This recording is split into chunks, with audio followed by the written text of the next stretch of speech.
My name is Marina Sabatier. Maybe you've never heard this name before. That's not surprising, because my life was short, silent, and hidden in the shadows.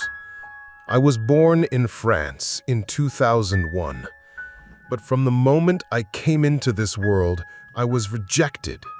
My mother didn't want me. To her, I was not a child, I was a mistake. Just a month after my birth, she left me with social services, claiming I had died.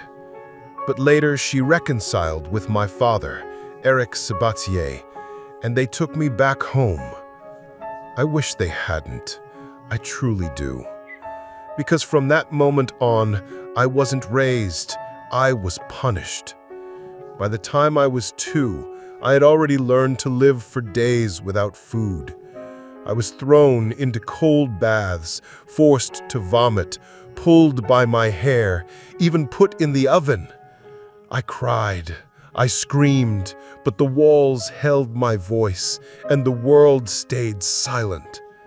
In 2006, my aunt and grandmother tried to help.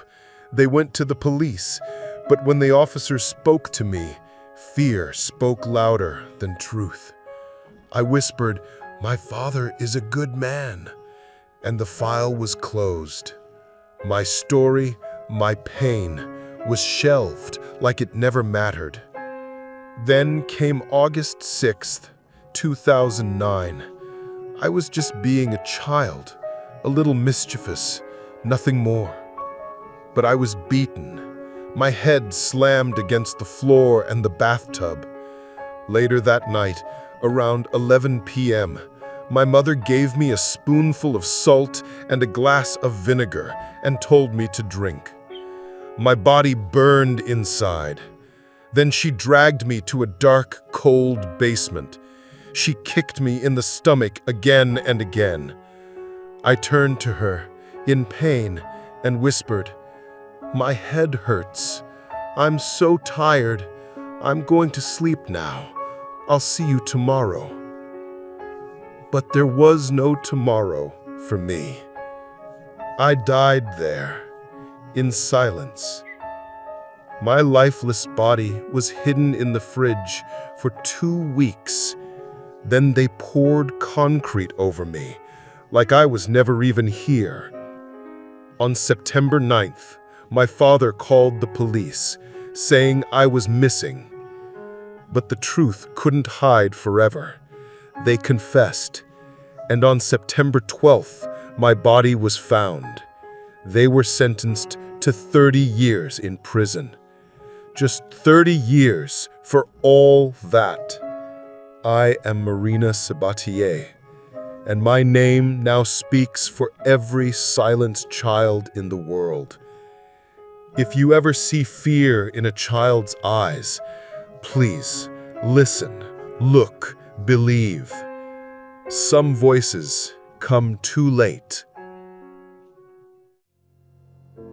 Marina Sabatier, a silent cry. In June 2012, at a court in Saint-Quentin, Virginie Darras and Erik Sabatier were sentenced to 30 years in prison, with 20 years without parole. Their trial exposed 6 years of unimaginable cruelty. Marina had been beaten with fists, belts, even metal objects.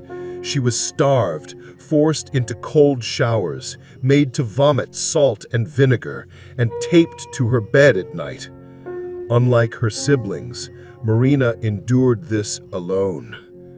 In 2006, her aunt and grandmother reported concerns to the police. But Marina, terrified, protected her parents, lying to keep her family together. Her words closed the case and sealed her fate.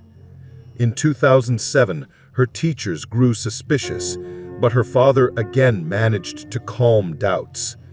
When the family moved to a new town in 2008, a school principal reported visible injuries. A doctor documented over 19 wounds on her body, but the parents claimed they were accidents.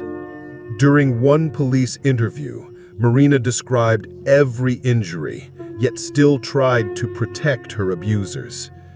At trial, her mother admitted that they manipulated Marina by threatening to separate her from her siblings forever if she told the truth. Despite everything, Marina never stopped loving them. Her silence was not weakness, it was love and fear. The court called it a crime of monstrous cruelty, a child failed by the system, a soul silenced too soon. There are no evil children, only children the world failed to protect. This was Marina's story, and now it is ours to remember.